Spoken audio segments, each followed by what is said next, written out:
আসসালামু আলাইকুম। সংবাদে আপনাদের সবাইকে স্বাগতম জানাচ্ছি আমি নুসরাত। শুরুতেই সংবাদ শিরোনাম। বাংলাদেশের সর্বশেষ গুরুত্বপূর্ণ আপডেট সংবাদে আপনাকে স্বাগত। শুরুতেই সংবাদ শিরোনাম, পরে বিস্তারিত। প্রথমেই জানাবো আমাদের হাতে থাকা সর্বশেষ গুরুত্বপূর্ণ সবথেকে তাজা আপডেট সংবাদ। ইনকিলাব মঞ্চের নতুন কর্মসূচি ঘোষণা। দেশব্যাপী ইনকিলাব মঞ্চের পক্ষ থেকে নতুন কর্মসূচি ঘোষণা করা হয়েছে।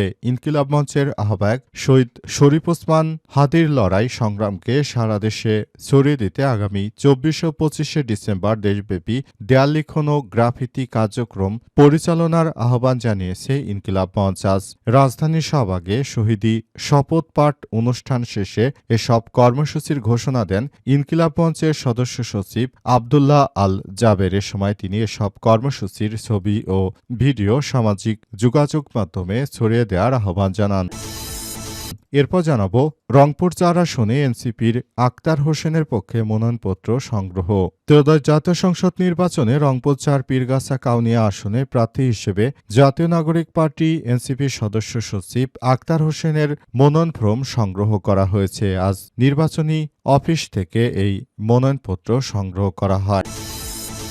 এদিকে ক্ষমতায় গেলে ইনসাফ ভিত্তিক রাষ্ট্র ব্যবস্থা চালু করবে জামাত ইসলাম, বললেন অলিউল্লাহ নোমান। হবিগঞ্জ ৪ মাধবপুর জোনারুঘাট উপজেলা আসনে জামাত ইসলামের মনোনীত এমপি প্রার্থী সাংবাদিক অলিউল্লাহ নোমান হাটেবাজারে ব্যাপক গণসংযোগ অব্যাহত রেখেছেন। প্রতিদিনই নির্বাচনী এলাকায় গণসংযোগ করে দাঁড়িপাল্লার পক্ষে জনমত তৈরি করছেন। তিনি বলেছেন, আমরা ক্ষমতায় গেলে বাংলাদেশটিকে একটি কল্যাণমুখী রাষ্ট্র করার চেষ্টা করব।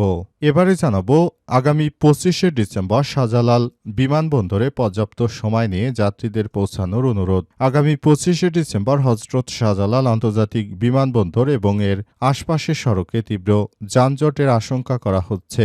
এজন্য সবাইকে পর্যাপ্ত সময় হাতে নিয়ে যাত্রীদের বিমানবন্দরে পৌঁছানোর অনুরোধ করা হচ্ছে। এবং সর্বশেষ জানাবো শ্রীমঙ্গলে এনসিপি নেতাকে গুলির ঘটনায় আটক বান্ধবীকে প্রধান আসামি করে মামলা। খুলনা জাতীয় পার্টির এনসিপির শ্রমিক সংগঠন শ্রমিক শক্তির কেন্দ্র সংগঠক ও বিভাগীয় কমিটির আহ্বায়ক মোতালেব শিকদারকে গুলির ঘটনায় জেলা জাতীয় যুব শক্তির যুগ্ম সদস্য সচিব মোসাম্মাদ তনিমা তন্নিকে প্রধান আসামি করে হত্যাচেষ্টা মামলা করা হয়েছে। এতে অজ্ঞাত ৭ থেকে ৮ জনকে আসামি করা হয়েছে। এ অবস্থায় তাকে প্রধান আসামি করে মামলাটি দায়ের করা হয়েছে বলে জানা গেছে। প্রিয় দর্শক, এতক্ষণ শুনছিলেন সংবাদ শিরোনাম, এবারে বিস্তারিত। তবে তার আগে বন্ধুরা অনুরোধ থাকবে এই সংবাদটিতে একটি লাইক দিন। এই চ্যানেলে আপনি নতুন হয়ে থাকলে আমাদের সংবাদটি দেখতে দেখতে চ্যানেলটি সাবস্ক্রাইব করে রাখুন। কমেন্ট করে বন্ধুরা আপনার মূল্যবান মতামত জানিয়ে দিন আপনি বিশ্বের কোন দেশ থেকে বা বাংলাদেশের কোন স্থান থেকে আমাদের সংবাদটি দেখছেন এবং শুনছেন। আর বন্ধুরা সংবাদটি আপনার সোশ্যাল মিডিয়া ফেসবুকে শেয়ার করে বন্ধুদেরও দেখার সুযোগ করে দিন। গাজা যুদ্ধে আপনি যদি নিরীহ ফিলিস্তিনিদের ভালোবেসে থাকেন কমেন্টে ইয়েস লিখে বিশ্ববাসীকে জানিয়ে দিন। এবারে বিস্তারিত। দেশব্যাপী নতুন কর্মসূচি ঘোষণা দিল ইনকিলাব মঞ্চ। ইনকিলাব মঞ্চের আহ্বায়ক শহীদ শরীফ ওসমান হাদির লড়াই সংগ্রামকে সারা দেশে ছড়িয়ে দিতে আগামী ২৪ ও ২৫শে ডিসেম্বর দেশব্যাপী দেয়াল লিখন ও গ্রাফিতি কার্যক্রম পরিচালনার আহ্বান জানিয়েছে ইনকিলাব মঞ্চ। আজ বিকেলে রাজধানীর শাহবাগে শহীদি শপথ পাঠ অনুষ্ঠান শেষে সব কর্মসূচির ঘোষণা দেন ইনকিলাব মঞ্চের সদস্য সচিব আবদুল্লাহ আল জাবের। এ সময় তিনি এসব কর্মসূচির ছবি এবং ভিডিও সামাজিক যোগাযোগ মাধ্যমে ছড়িয়ে দেওয়ার আহ্বান জানান। এদিকে গতকাল সোমবার ২২শে ডিসেম্বর ঘোষিত ৩ দফা দাবি বাস্তবায়ন না হলে আগামী ২৬শে ডিসেম্বর পরবর্তী কর্মসূচি ঘোষণা করা হবে বলে জানিয়েছে আবদুল্লাহ আল জাবের। আবদুল্লাহ আল জাবের বলেছেন, ওসমান হাদিকে জনগণ থেকে বিচ্ছিন্ন করা যাবে না। যারা ওসমান হাদিকে হত্যা করেছে তাদের সঙ্গে কোনো ধরনের সুশীলতা দেখানো হবে না।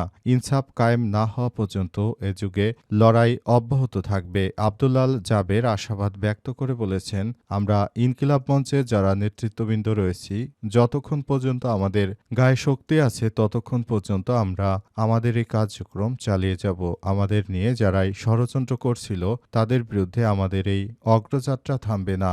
এ সময় তিনি আরও বলেছেন, এই অগ্রযাত্রা ততক্ষণ পর্যন্ত চলতে থাকবে যতক্ষণ পর্যন্ত আমরা আমাদের মতো করে সবকিছু কার্যক্রম চালিয়ে যেতে চাই। অন্তর্বর্তীকালীন সরকারের প্রধান উপদেষ্টার প্রতি আরও জানিয়েছে, আমরা সরকারের প্রতি তাদের দায়বদ্ধতার জায়গা থেকে বলতে চাই, সরকারকে সব বিষয় নিয়ে আরও বেশি দায়িত্বশীল ভূমিকা পালন করতে হবে। দেশের অভ্যন্তরে একজন সন্ত্রাসী এসে শরীফ ওসমান হাদী ভাইকে গুলি করে হত্যা করে পার পেয়ে যাবে, আমরা এটি হতে দেব না। ভারতের সঙ্গে আমাদের যে বন্দি প্রত্যার্পণ চুক্তি রয়েছে সে অনুযায়ী সরকারের অবশ্যই এসব বিষয় নিয়ে আরও বেশি ভাবতে হবে এবং এ বিষয়গুলো সামনে আনতে হবে যাতে করে আমরা বিষয়গুলোকে খুবই ভালোভাবে দেখতে পারি। অন্তর্বর্তীকালীন সরকারের প্রধান উপদেষ্টা প্রফেসর ডক্টর মোহাম্মদ ইউনূসের সরকার আমাদের যে বিষয়গুলো দেখভাল করার জন্য বলেছে, আমরা এতদিন পর্যন্ত দেখতে পাচ্ছি সরকার আসলে খুবই হাদী ভাইয়ের অপরাধীদের ধরার ব্যাপারে উদাসীন। তাদের এই উদাসীনতা আমরা মেনে নিতে পারছি না। পুরো বাংলাদেশের মানুষ আমাদের সঙ্গে রয়েছে। আমাদের একত্বতা ততদিন পর্যন্ত চলবে যতদিন আমাদের গায়ে শক্তি আছে, রক্ত আছে। আমরা আমাদের এই কর্মসূচি থেকে পিছপা হব না। রংপুর ৪ আসনে এনসিপির আক্তার হোসেনের পক্ষে মনোনয়নপত্র সংগ্রহ। ত্রয়োদশ জাতীয় সংসদ নির্বাচনে রংপুর ৪ পীরগাছা কাউনিয়া আসনে প্রার্থী হিসেবে জাতীয় নাগরিক পার্টি এনসিপি সদস্য সচিব আক্তার হোসেনের মনোনয়ন ফরম সংগ্রহ করা হয়েছে আজ। অতিরিক্ত জেলা প্রশাসক রমিজ আলমের নিকট থেকে তার পক্ষে মনোনয়ন ফরম উত্তোলন করেন জাতীয় নাগরিক পার্টি এনসিপি রংপুর জেলা, মহানগর উপজেলা, পৌরসভার নেতাকর্মীরা এ সময় উপস্থিত ছিলেন। এনসিপির রংপুর জেলার আহ্বায়ক ও রংপুর ১ আসনের মনোনীত প্রার্থী মোহাম্মদ আল মামুন, জেলা যুগ্ম আহ্বায়ক আবু রায়হান, সাংগঠনিক সম্পাদক এম আই সুমন, মহানগর সদস্য সচিব মোহাম্মদ আব্দুল মালেক, যুগ্ম সদস্য সচিব আলমগীর নয়ন, পীরগাছা উপজেলার প্রধান সমন্বয়কারী আব্দুল্লাল মামুন, কাউনিয়া উপজেলার প্রধান সমন্বয়কারী সাইদুল ইসলাম, যুগ্ম সমন্বয়কারী রুবায়েত কবির, হারাগাছ পৌর প্রধান সমন্বয়কারী ইয়াসির আরাফাত, সদস্য মোহাম্মদ শিমুল মিয়া সহ জেলা, মহানগর উপজেলার নেতৃত্ববৃন্দ মনোনয়ন ফরম সংগ্রহ শেষে জাতীয় নাগরিক পার্টি এনসিপির পীরগাছা উপজেলার প্রধান সমন্বয়কারী আব্দুল্লাল মামুন আরও বলেছেন, ৩৬শে জুলাই লড়াকু সৈনিক, জুলাই বিপ্লবের প্রথম রাজবন্দী ও ঢাকা বিশ্ববিদ্যালয়ের সাবেক আইন বিভাগের মেধাবী শিক্ষার্থী আক্তার হোসেন আন্দোলন সংগ্রামের মাধ্যমে ইতিপূর্বে বাংলাদেশের রাজনৈতিক প্রাঙ্গণে নিজেকে জাতীয় নেতা হিসেবে তৈরি করেছেন। অবহেলিত কাউনিয়া পীরগাছার মানুষ স্থানীয় উন্নয়নের স্বার্থে তাকে বিপুল ভোটে নির্বাচিত করবে ইনশাআল্লাহ। ক্ষমতায় গেলে ইনসাফ ভিত্তিক রাষ্ট্র ব্যবস্থা চালু করবে জামাত ইসলাম, গণসংযোগে বললেন অলিউল্লাহ নোমান। হবিগঞ্জ ৪ মাধবপুর চুনারুঘাট উপজেলা আসনে জামাত ইসলামের মনোনীত এমপি প্রার্থী সাংবাদিক অলিউল্লাহ নোমান হাটেবাজারে ব্যাপক গণসংযোগ অব্যাহত রেখেছেন। প্রতিদিনই নির্বাচনী এলাকায় গণসংযোগ করে দাঁড়িপাল্লার পক্ষে জনমত তৈরির চেষ্টা করছেন। তিনি বলেছেন, আমরা বাংলাদেশটাকে সুন্দরভাবে গড়ে তুলতে চাই। আমি মনে করি আপনারা বাংলাদেশে যারা প্রকৃত নাগরিক রয়েছেন তারা জানেন আমরা ইসলামপন্থীরা কত কষ্ট, কত নির্যাতন সহ্য করে দীর্ঘ ১৭ বছর ধরে স্বৈরাচার ফ্যাসিস্টের বিপক্ষে আমরা লড়াই অব্যাহত রেখেছি। তাই এবারের বাংলাদেশের প্রতিটি মানুষকে সেই নিরাপত্তামূলক জীবন ব্যবস্থা গড়ে তোলার দায়িত্ব আমাদের। তাই আপনাদের কাছে আমরা এসেছি। আমাদেরকে এবারের জাতীয় সংসদ নির্বাচনে জয়যুক্ত করতে হবে, নতুন বাংলাদেশ গড়ে তুলতে হবে। সেজন্য আমাদেরকে আপনারা যত বেশি সমর্থন করবেন তত আমরা আরও সামনের দিকে এগিয়ে যেতে পারব। তাই তিনি প্রতিনিয়ত হাটে বাজারে সব জায়গায় গণসংযোগ করছেন এবং তিনি সবাইকে জানিয়েছেন, দীর্ঘদিনের ফ্যাসিবাদ বিরোধী আন্দোলন সংগ্রামে আমাদের যারা পাশে ছিল তারা হচ্ছে সবথেকে বেশি আমাদের বর্তমান সঙ্গী। তাদেরকে নিয়ে আমরা জাতীয় সংসদ নির্বাচনে প্রতিদ্বন্দ্বিতা করতে চাই। এই প্রতিদ্বন্দ্বিতার মাধ্যমে আমরা নতুন বাংলাদেশ গড়ে তুলব। তাই আশা করছি আপনারা আমাদের পাশে থেকে আমাদেরকে আরও বেশি আগলিয়ে রাখবেন।